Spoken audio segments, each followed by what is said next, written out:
A Ilíada é uma tarefa meio complicada, assim, porque, afinal, né, é um livro que exige uma cultura mitológica.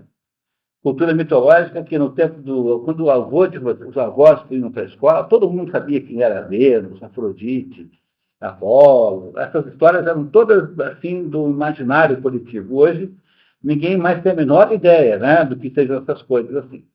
Você só sabe se Vênus existe ou não se houver aí um perfume marca Vênus, né? Apolo é o nome de uma academia de ginástica, sei lá o que for.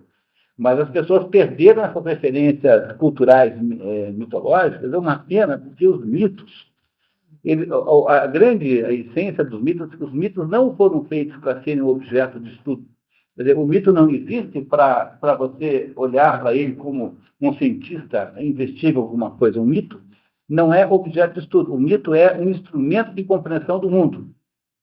Por exemplo, quer dizer, você pega, por exemplo, a Cassandra. A Cassandra era filha da Écuba e do rei Príamo de Troia. Então, os reis de Troia, que não eram humanos, tiveram uma filha, tiveram 19 filhos. Entre Príamo e Écuba tem 19 filhos. E um dos filhos é a Cassandra, que é a irmã gêmea de um sujeito chamado Heleno. E esses dois eram muito bonitos. E o Apolo, que é Deus, Apolo já é um deus, né? O Apolo se apaixona pelos dois, porque o Apolo não tinha fazer muitas essas diferenças assim, sexuais, não vinham ao caso, né? Se apaixona pelos dois e promete, então, com o objetivo de sedução, entregar a ambos o dom da profecia, da antecipação do futuro, clarividência, como que quiserem chamar. E a Cassandra aceita, né? Obviamente que ele faz isso como um tipo de cantada. Assim. Depois, quando finalmente ela recebe o tal do dom, ela de fato podia prever o futuro da Cassandra, ele vai cobrar, né? Quer dizer, agora que era a retribuição. Ela, no entanto, não aceita, ela não concorda, né? Não retribui. E aí, então, o Apolo, como retaliação, faz com que ela, embora tenha o dom da clarividência, ela não tem o dom da credibilidade. Então, a Cassandra sabia o que ia acontecer antecipadamente tudo, no entanto, ninguém acreditava nela. Compreenderam isso? Então, ela sabia que ia ter o cavalo de Troia, ela sabia que Troia ia cair, que todo mundo ia morrer, que havia destruição total da dinastia do Príamo, e ela contou tudo o que ia acontecer, tintim por tintim. Mas ninguém acreditou em nenhuma palavra do que ela disse. Então, o que significa essa história da Cassandra? Significa que, às vezes, na vida, saber alguma coisa de fato, ter consciência de alguma coisa de fato, implica em que você se torne a pessoa mais solitária do mundo. Compreenderam que o mito da Cassandra não é para você investigar psicoanaliticamente. É para você entender, por meio do mito, né, pela aparência do mito, você compreender alguma coisa da vida humana que é fundamental para a existência humana, que é, às vezes, o fato de que você, ao saber alguma coisa, está morto socialmente falando. Imagine vocês um professor no departamento de sociologia da USP que não concorde com a média do pensamento uspiano. Ele não é convidado nem para tomar café. Capaz das pessoas levantarem assim da mesa a hora que ele aparece para tomar café. Ou seja, o mal da saber alguma coisa está, às vezes, na solidão de quem sabe essa coisa.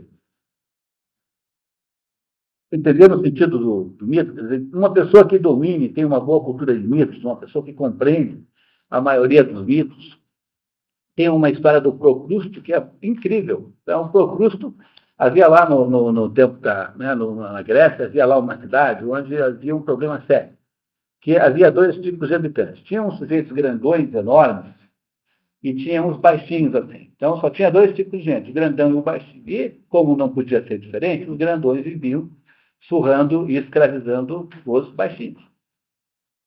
Aí o Zeus manda um Procrusto, que era um gigantão que havia lá, muito forte, um pouco completamente grosseiro, resolveu o problema. Aí o Procrusto chega lá e tem a seguinte ideia: puxa, já sei como fazer. Ele manda fazer uma cama, que é o tal do leito de Procrusto, né? Uma cama que fica exatamente no meio do caminho entre os pequenos né? Ou seja, uma cama um pouco maior do que a dos pequenininhos e um pouco menor do que os grandões. Aí ele pegava os grandões, punha na cama, não dava certo, ele cortava o que estava sobrando, assim, até caber.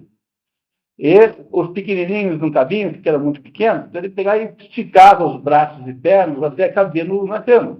Então, vocês imaginem, vocês conseguem imaginar a metáfora mais genial do que essa para entender o que é a ideia do socialismo de Estado, a ideia de que o governo, o INSS vai fazer justiça social, e que todos serão iguais, porque né, a igualdade é um objetivo social. Qual é o objetivo social da igualdade?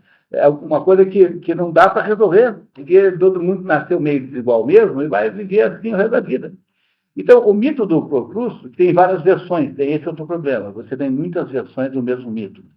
Então, uma dessas versões, que é contada pelo Friedrich Dürrenmatt, que é né, o sujeito que estudou essa versão, é, é uma maneira de você compreender que não dá para resolver certas coisas das desigualdades humanas, que os seres humanos nascem com algumas desigualdades básicas, de modo geral, todos têm quatro pernas, né, e duas orelhas, mas isso nem sempre é assim. Mesmo assim, há exceções, e você não sabe explicar por que elas existem. É claro que você pode fazer aí uma explicação espírita.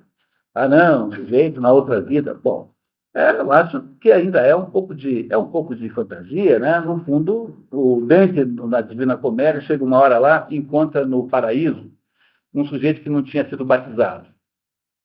Aí ele fala, pô, mas como? Porque se estão no inferno lá, se o próprio Virgílio está no inferno, porque o Virgílio não foi batizado, foi antes do cristianismo, né? Como que pode ter aqui no paraíso alguém que não foi batizado? Daí alguém diz assim, olha, você não é bom que você fique contestando os desígnios de Deus. Nós, de certa forma, não sabemos por que há desigualdade entre as pessoas. Nós não sabemos de fato isso. Isso é uma das características da condição humana. Nós vamos viver o resto da vida sem entender de fato por que é que há diferença entre nós. No entanto, a ideia de usar o INSS, o SUS, sei lá o quê, para tornar todo mundo do mesmo tamanho, está aí simbolizada como profundamente inviável na fábula, né, na história mítica do leito de Procrusto. Vocês entenderam? A mitologia não é feita para você interpretar, mas ela é feita como um instrumento de interpretação da sociedade, da vida real concreta.